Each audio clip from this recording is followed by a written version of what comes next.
Hi, everyone. Welcome to Brain Awareness Week with the Society for Black Neuropsychology. I'm Day O'Shea, the chair of the SBN Education Committee. We're delighted to be bringing you a series this year on the brain in systems.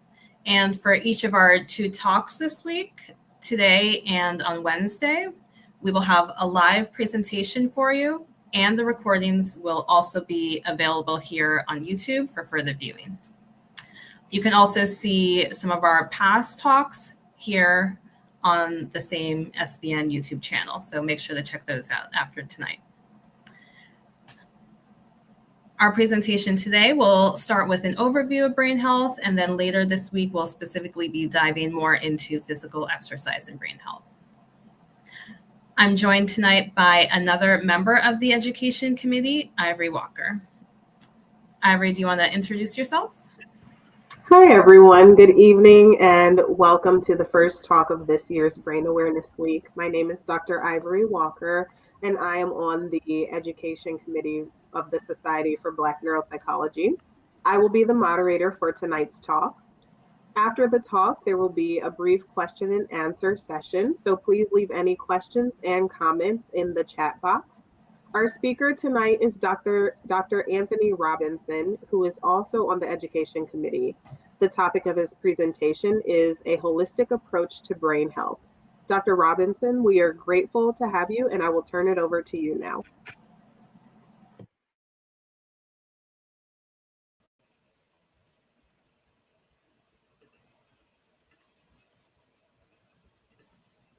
Hi, everyone.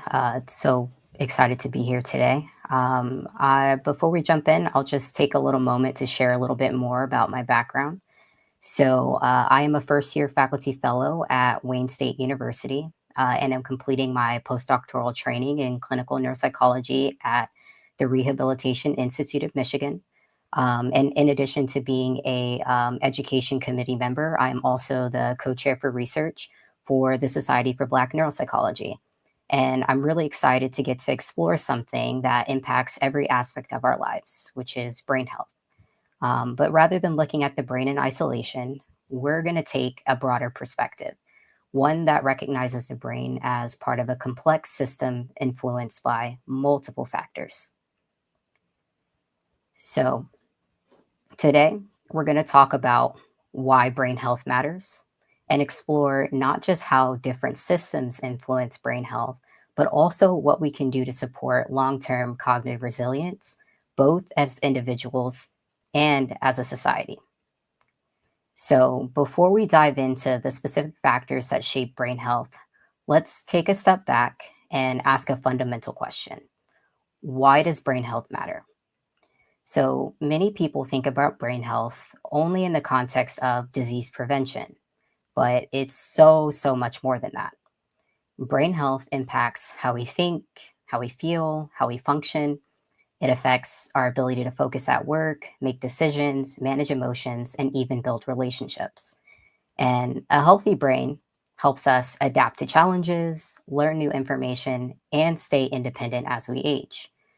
But here's the thing, brain health isn't fixed. So it's something that changes over time based on our lifestyle, our habits, and our environment. The good news, though, is that many of the things we do every day have the power to enhance or hinder our cognitive health. But to fully understand this, we have to take a broader perspective because our brains don't function in isolation. So I'd like you all to think about a time when you felt at your absolute best mentally. Maybe after a great night's sleep, an engaging conversation, or after completing a really challenging task. Now think about a time when your brain felt foggy or sluggish, perhaps after a poor night's sleep, a stressful day, or after skipping multiple meals. What's going on here? The answer lies in the fact that brain health is not just about the brain itself. It's influenced by a web of interconnected factors, from the food we eat to the relationships we maintain, and even the environments we live in. Everything is playing a role in shaping how well our brains function both now and in the future. That's why, rather than thinking of the brain as an isolated organ, we need to understand it as part of a larger system, one that interacts with our bodies, our emotions, our social lives, and our surroundings. The important takeaway here is that no single factor determines brain health. It's an ongoing interaction between all of these systems. And so, by recognizing this, we can start making both personal and community level changes within each of these systems to promote our long term brain resilience. So, first, we'll start by looking at our biological system. So, our biological system, which includes everything from genetics to our physical health, sleep, nutrition, and while some of these factors, like the genetics that we have, are out of our control, there are a lot of aspects of our biological systems that can be managed in ways that directly support brain function and long term cognitive resilience. So, to better understand this, let's break things down into three key areas: genetics, physical health, which includes things like our chronic conditions, exercise, and sleep, and nutrition, which also is going to tie into gut health. Each of these plays a unique role in shaping how well our brains function, both now and as we age. So, first, let's take a look at genetics. So, one of the most common questions about brain health is how much of this is genetic? We know that diseases like Alzheimer's and other cognitive disorders can run in families, but does that mean they're inevitable? And the answer is not necessarily. When we talk about brain health and genetics, we have to distinguish between two types of risk: those really rare genetic mutations that are associated with diseases like early onset Alzheimer's, and genetic risk factors or susceptibility genes that increase our risks but don't necessarily guarantee cognitive decline. Now, when talking about genetic risk, or in other words, those susceptibility genes, having one or more of them does not automatically determine your fate. There have been a lot of studies that have demonstrated that our lifestyle, our environment, and engaging in proactive brain health strategies can significantly reduce our risk, even for those with those genetic predispositions. In short, our genes are not our genes are not destiny. While genetics can influence brain health, they don't necessarily determine it. Our lifestyle choices, especially our physical activity, our diets, our sleep, mental engagement, can significantly lower our genetic risks and promote long term cognitive resilience. That means even if someone has a genetic predisposition, the choices they make every single day can still have a major impact on brain health. Now, one of the most powerful things we can do to protect and strengthen our brain function is by taking care of our overall physical health. Our physical health includes things like chronic medical conditions, engaging in physical activity, and our sleep. So, first, let's talk about chronic medical conditions. So, many of us think about chronic diseases as problems just affecting our bodies. But what's often overlooked is how they actually affect brain function. So, conditions like high blood pressure, diabetes, high cholesterol, and heart disease can impact our blood flow and oxygen to the brain. This puts us at risk for things like stroke and can lead to cognitive changes over time, like slowed processing speed, poor attention, and even memory difficulties. Now, while chronic conditions like high blood pressure, diabetes, and high cholesterol can increase our risk for cognitive decline, they can also be effectively managed with lifestyle changes and medical care. And so, one of the most powerful ways we can do to reduce these risks is by actively promoting our brain health through our physical activity. So, physical activity really is just any kind of muscle movement that results in the expenditure of energy. So, think walking, gardening, doing housework, and even more specifically, exercise. So, exercise is a very specific type of physical activity that's really focused on improving or maintaining our physical fitness. And research has shown that physical activity and exercise can impact the brain in that it can reduce potentially inflammation, stimulate neurotrophins like brain derived neurotrophic factor, which is a protein that promotes learning, memory, and neuroplasticity. It might be able to, increase our cerebral blood flow in areas like the hippocampus, which is really important for memory consolidation, and can help lower cortisol, which are those stress hormones that can negatively impact brain health over time, which we'll talk a little bit more about. The key takeaway here, though, is that our regular exercise isn't just about physical fitness. It's a powerful tool that we can use to preserve our memory, reduce stress, and support long-term brain resilience. But just as movement is important for brain health, so is rest, and more specifically, really high quality sleep. So if there's one thing you can all do tonight to improve your brain health immediately, it's getting better sleep. And that's because sleep isn't just about rest. It's when our brain repairs itself, clears out toxins, and consolidates our memories. Now, when we have chronically poor sleep as a result of either chronic stress or other mental health conditions, or even sleep disorders like obstructive sleep apnea, it can impact our ability to focus and pay attention, how quickly we can process information, and even our working memory. In addition, disorders like sleep apnea can also increase our risk for dementia. So getting consistent, high quality sleep is an effective way to support cognitive health. It also allows our brains to consolidate those memories, help regulate our emotions, and remove harmful waste products. But while sleep plays a crucial role in brain maintenance, so does what we put into our bodies. So specifically, our diets and our gut health.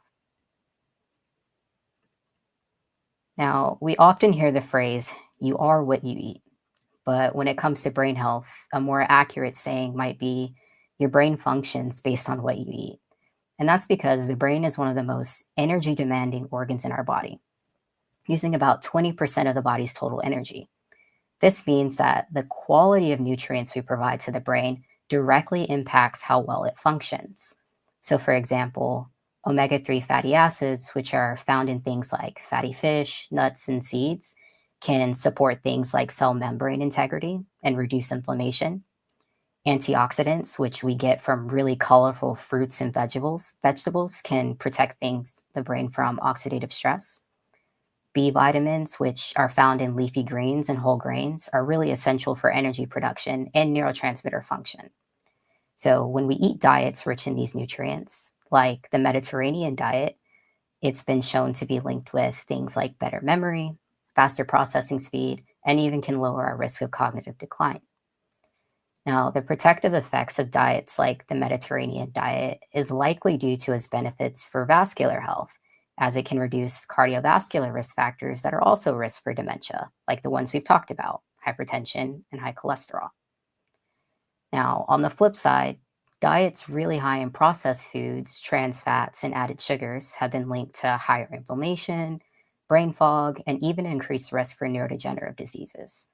But beyond these individual nutrients, there's also some emerging research that suggests that gut health may also play a role in brain health. So, our gut and brain are directly connected through something called the gut brain axis, which is a communication pathway where our gut bacteria can influence our brain chemistry and vice versa. Our microbiome, which is made up of trillions of bacteria in our digestive systems, play a really key role in producing neurotransmitters like serotonin and dopamine. These things regulate things like mood, focus, and our ability to function.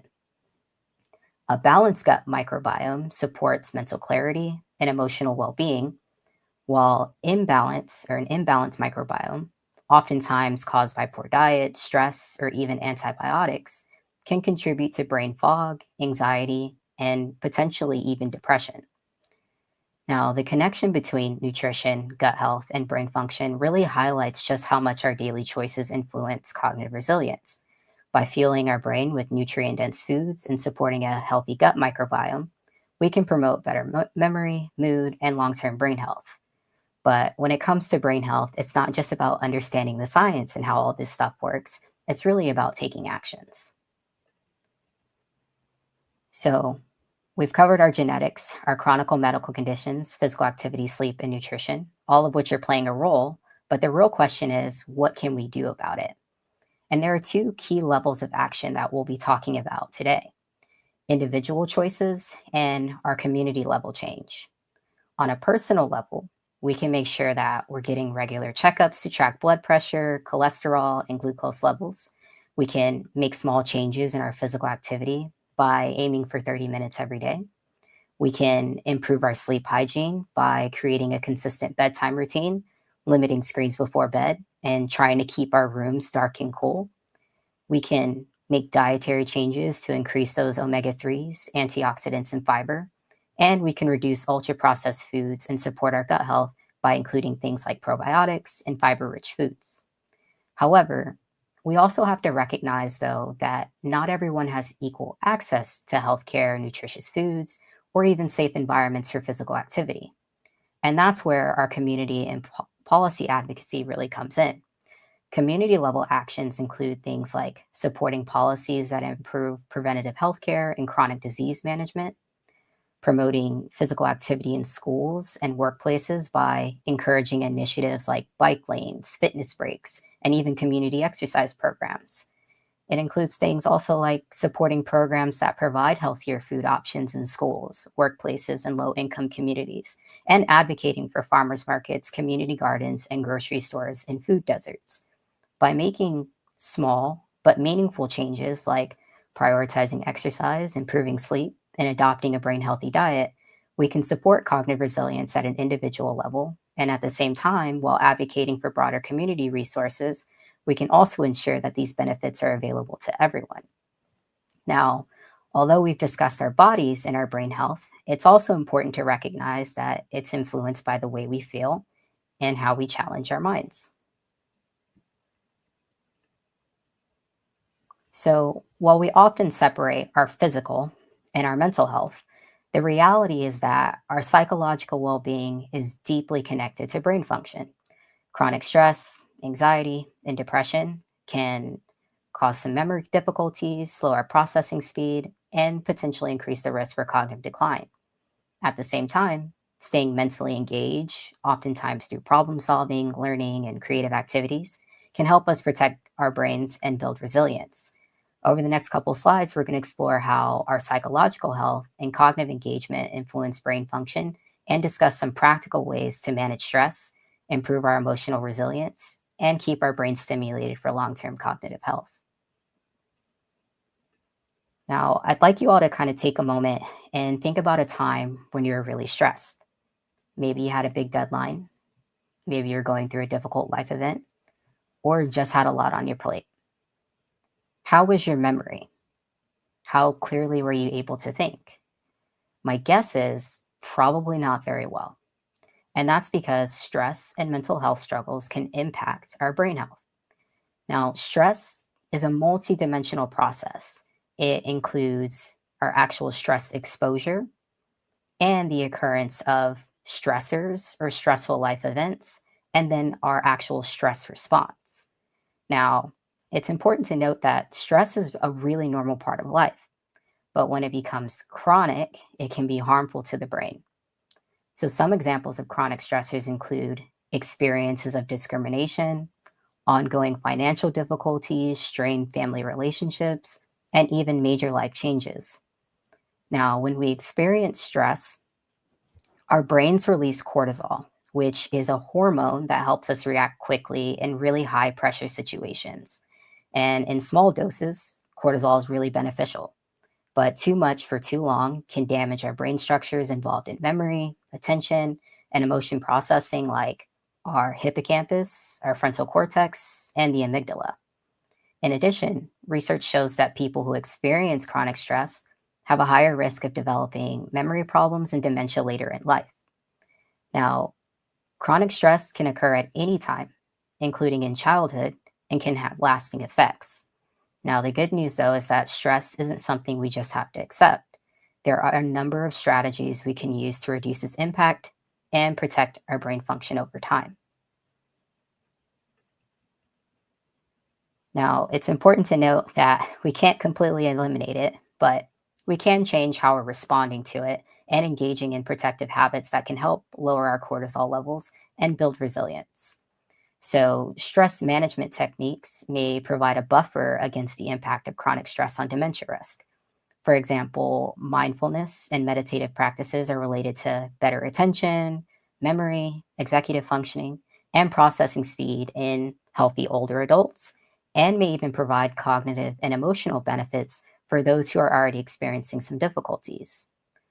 Other things we can do include writing about those stressful experiences. That can help us process our emotions.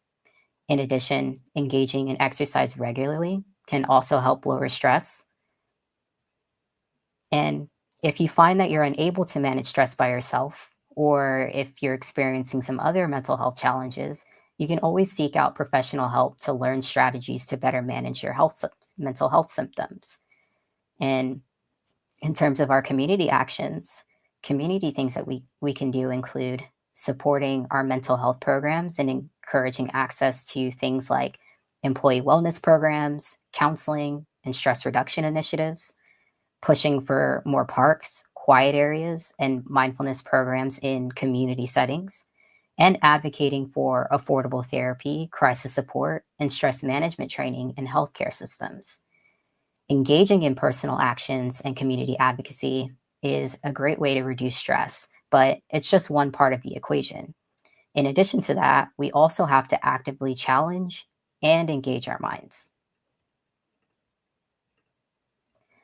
So, just like muscles need exercise to stay strong, our brain also needs intellectual stimulation. When we challenge our brains with new and complex activities, we can strengthen our neural pathways and promote neuroplasticity, which is the brain's ability to adapt, grow, and form new connections. Now, cognitive engagement is important at every life stage, as studies show that people who stay mentally active and engage in lifelong learning have a lower risk of cognitive decline and dementia. The important thing here, though, is that cognitively stimulating activities are things that are new, complex, and challenging. This means that simply repeating same activities over and over, like maybe doing the same crossword puzzle every day, is not going to be as effective as trying something completely new. So, if doing that same crossword puzzle every day doesn't count, what does? Personal actions we can engage in are learning a new skill, like take up a new language, a musical instrument, or a technical skill. We can engage in different hobbies like cooking, sports, chess, and even woodworking. And it's also important that we're limiting our amount of time spent on passive entertainment or mindless scrolling and engaging in repetitive or unchallenging routines. Now, while these are all theoretically great personal actions we can take, it's also important to recognize that many people don't have access to lifelong learning opportunities, libraries, or even structured cognitive activities, especially those in under resourced communities. Therefore, we need to advocate for lifelong learning programs and skill building opportunities, support those efforts to fund and maintain libraries, cultural centers, and community programs that promote intellectual curiosity, and advocate for accessible continuing education programs, job training opportunities, and financial support for adult learners to encourage lifelong cognitive growth. Incorporating these daily brain stimulating activities and supporting community initiatives to support lifelong learning is important. But keeping our brain engaged isn't just about what we do by ourselves. Our social connections also play a critical role. So, humans are social creatures, and our brains are wired for connection and interaction. Social engagement isn't just about having a good time, though, studies have shown that our social connection is also tied to our brain health. So, let's take a closer look at how our relationships can influence brain health and what we can do to stay socially connected at all stages of life. So, there are several possible mechanisms by which social engagement is related to brain health, including biological mechanisms like neurogenesis and indirect mechanisms. So, for example, greater participation in physical activities and improved mental health as a consequence of social engagement can also, in turn, enhance our cognitive functioning. Now, different aspects of social engagement, like engaging regularly in social activities and having a strong social network, have been associated with better cognitive functioning, both in the now and over time. On the flip side, though, living alone, having a limited social network, low frequency of social contact, loneliness, and poor social support can really increase our risk for poor cognitive outcomes. Even if someone's physically healthy, a lack of meaningful social connection can really put them at some risk for serious cognitive consequences. So, what can we do to maintain those meaningful social connections and ensure that everyone has opportunities for engagement? At the individual level, small but intentional efforts like prioritizing regular social time is really important. It's so easy to let friendships and family connections slip into the background, but regular social engagement is essential for brain health. Make it a habit. Schedule weekly phone calls, meetups, or video chats to stay connected. And if you find it hard to make social time a priority, like I do, try joining structured activities like a local club, fitness class, or even volunteer at an organization. Being part of a group makes it a lot easier to build consistent relationships while also keeping your brain engaged. In addition, it's also important to limit things like passive social media use. While technology can help us stay connected, it can also create the illusion of connection without any real engagement. Mindlessly scrolling through social media doesn't stimulate the brain the way a real conversation does. Instead, focus on using social media intentionally. Video call a friend, comment thoughtfully, or use those platforms to schedule in-person interactions rather than just consuming the content. And lastly, check in on others. Strengthening social connection isn't just about benefiting yourself, it's also about supporting others. Loneliness is common, and reaching out to someone who may be isolated benefits the both of you, whether it's checking in on a neighbor, reconnecting with an old friend, or simply asking a coworker how they're really doing. All of these small actions add up.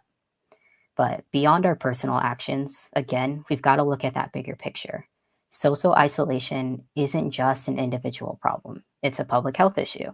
Many people, especially older adults, individuals in rural areas, or those with disabilities, struggle to find opportunities for meaningful connection. That's why we need stronger social policies and community resources that promote engagement.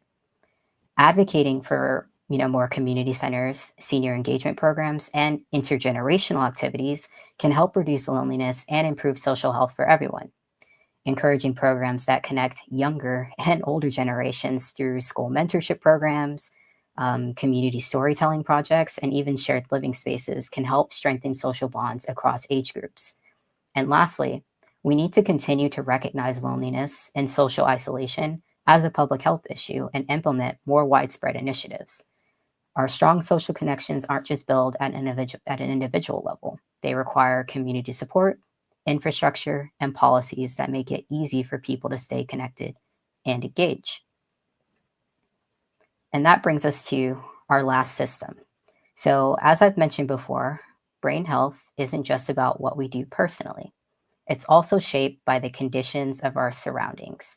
So, the environment we live in, work in, and interact with daily can either support or harm our brain health. So, specific factors like educational quality, access to healthcare, and the conditions of the neighborhoods we live in all play a role in brain health. These factors are critical because they determine what resources people have access to, how well they can maintain their cognitive health, and what risks they may face over time. So let's start by exploring how education impacts brain health, not just in childhood, but throughout life. So, educational attainment and the quality of our education may influence brain health through multiple pathways. First, access to more and better education can reduce dementia risk by making our neural networks more resilient to negative cognitive effects of aging and disease, which is something we call cognitive reserve. It's also been suggested that our educational experiences may enhance the efficiency or the capacity of our neural networks and allow us to use compensatory networks when there's been some sort of neural injury. In addition, education really sets the stage for other life course factors that influence brain health, including the potential for economic growth, which is really what often affords access to resources that promote healthy aging. Now, in addition to education, access to healthcare is another important factor influencing brain health. However, access to affordable, high quality healthcare remains a major challenge for many communities, which leads to things like undiagnosed or unmanaged health conditions that can have poor impacts on brain health. Now, regular medical care allows for the early detection and treatment of conditions that do impact brain health, like high blood pressure, diabetes, and heart disease, which, as you may remember from earlier, negatively impacts brain health. Now, access to healthcare, though, is really only part of the equation.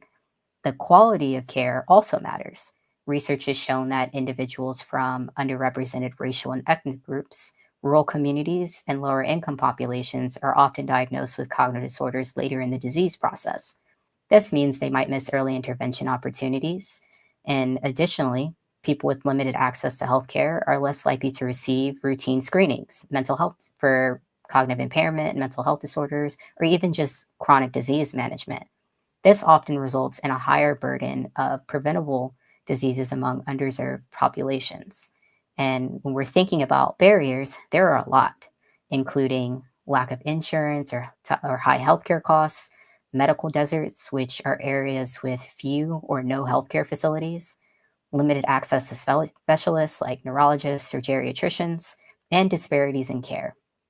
And unfortunately, where we live and the neighborhoods we're in can be directly tied to things like both access to our education and healthcare access, as well as other resources. So, for example, neighborhoods with high crime rates, food deserts, which are areas without access to fresh or like nutritious foods, and lack of safe places to exercise can make it extremely difficult to maintain a brain healthy lifestyle. On the other hand, neighborhoods with green spaces, social engagement opportunities, and access to fresh food are better able to support long term cognitive health. Now, in thinking about steps that we can take to make our environments more brain friendly, a lot of these factors might seem completely out of our control. But there's actually a lot of actions we can take, again, both individually and at the community level, to improve our cognitive health for ourselves and others. At the individual level, it's important to use and support community resources. Some neighborhoods might offer free or low cost programs like senior wellness centers, food programs, and community fitness classes. Participating in these not only benefits your health, but helps sustain these programs for others. Get involved in local events, volunteer, and support neighborhood programs that bring people together and promote well being. This helps build and establish really good neighborhood networks. And lastly, and most importantly, stay informed and advocate for brain health policies. Many policies that impact brain health, like education funding, healthcare access, and even urban planning, are decided at the local, state, and national level. So stay informed about these issues and use your voice to support policies that promote cognitive well being. Now, while these personal actions are important, again, they only go so far. Many brain health disparities are the result of larger systemic barriers. That's why community level advocacy is critical in making lasting change. Community level actions include supporting well funded public schools, early learning programs, adult education initiatives, pushing for affordable dementia screenings, early intervention programs, and better access to mental health services, advocating for parks, sidewalks, bike lanes, and community spaces, and pushing for affordable public transit options and better mobility services so that people can stay engaged, connected, and healthy as they age. By taking action at both the individual and community levels, we can create environments that support cognitive health for everyone.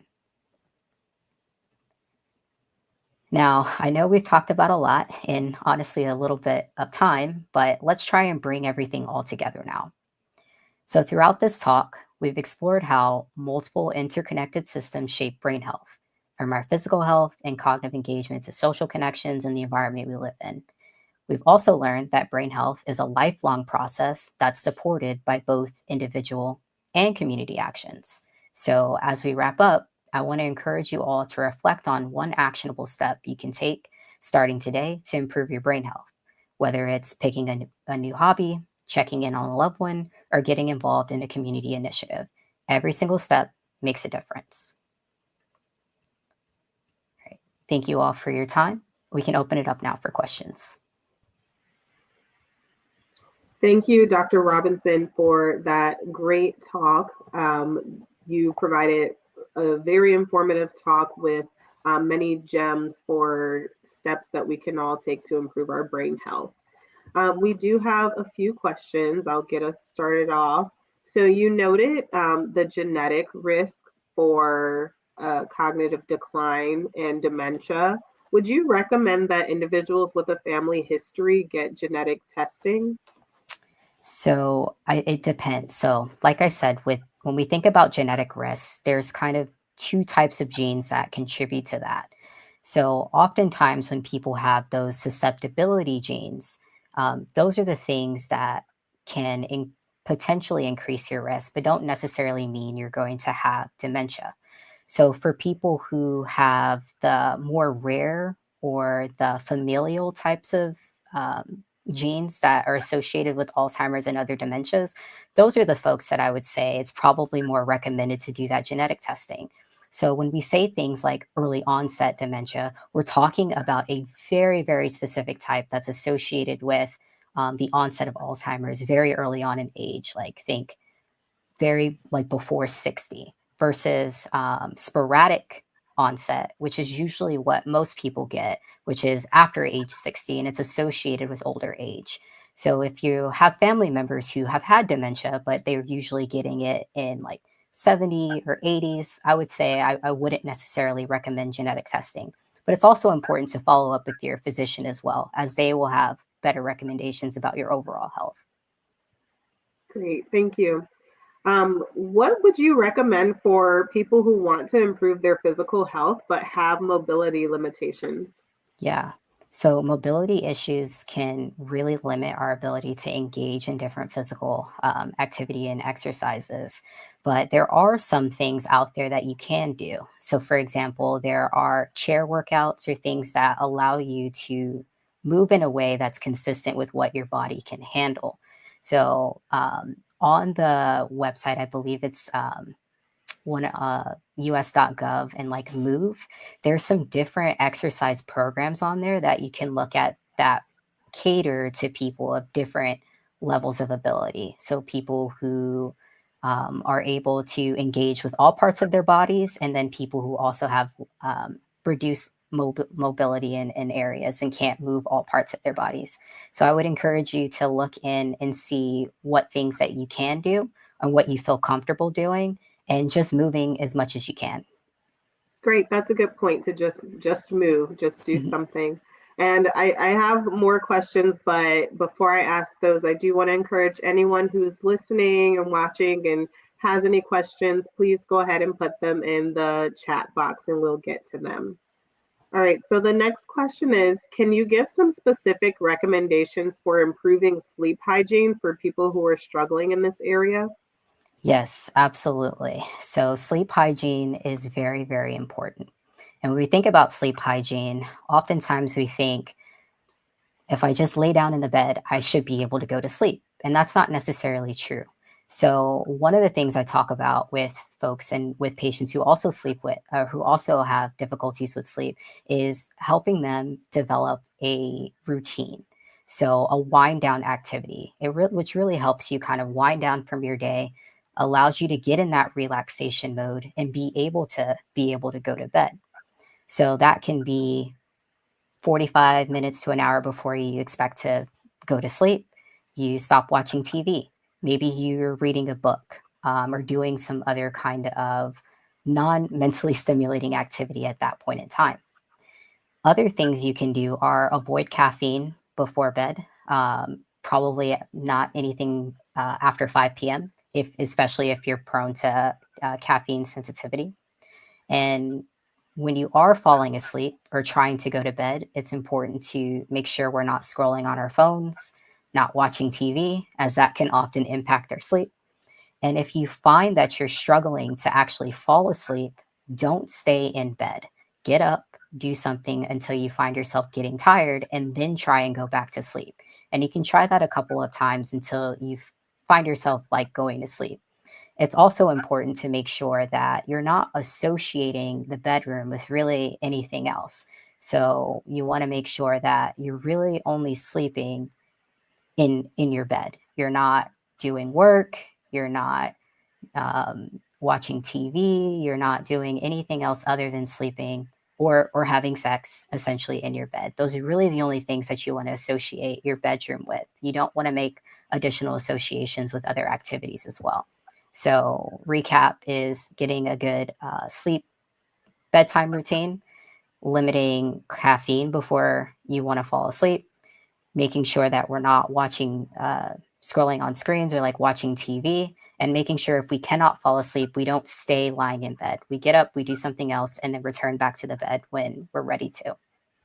Those are really good points. And I think, unfortunately, many of us are guilty of a lot of those things. Absolutely. Same. I'm very guilty too. So don't feel bad. Definitely. Definitely. Thank you for that. We have someone in the chat who said, "Thank you, Dr. Robinson. This was so insightful and helpful. I am doing research for dementia factors in the Black population for my dissertation. Would it be possible to get a copy of your references?" Yes, absolutely. Shoot me an email. It's Anthony Robinson at wayne.edu. Shoot me an email and I'll send you all the references. Great. Fantastic. And then as of right now, I have one more question. For cognitive engagement, do you recommend any of the apps that are advertised to help with brain health? So I also get this question a lot. And my answer is oftentimes these apps aren't generalizable to your everyday life. So if you're engaging in the apps, doing like the brain training, et cetera, doing those puzzles, like I said, you're eventually going to get better at them, but you're not just getting better at that specific task. And as I mentioned earlier, what's really helpful for cognitive engagement is new, challenging, and complex tasks. The first couple of times you do those things, it's new, it's novel. And so you are getting some stimulation from that. But the more and more you do those same tasks over and over and over again, you're not going to get the same benefit. So rather than doing those brain trainings, which also often are pretty expensive, I would encourage you to do things in your everyday life that you enjoy. If you like doing Sudoku, do a different puzzle every day. Or if you like chess, practicing and playing with different people, learning different moves, or just engaging in different hobbies. But as far as the brain training activities go, if that's something you enjoy and you like and you're doing it for the first time, sure. But repetitive use and doing those things continuously are not necessarily going to generalize to other areas of your life or have that same effect. Great. Thank you so much for that. And it looks like those are all of our questions, unless anyone has any last minute questions they want to send out.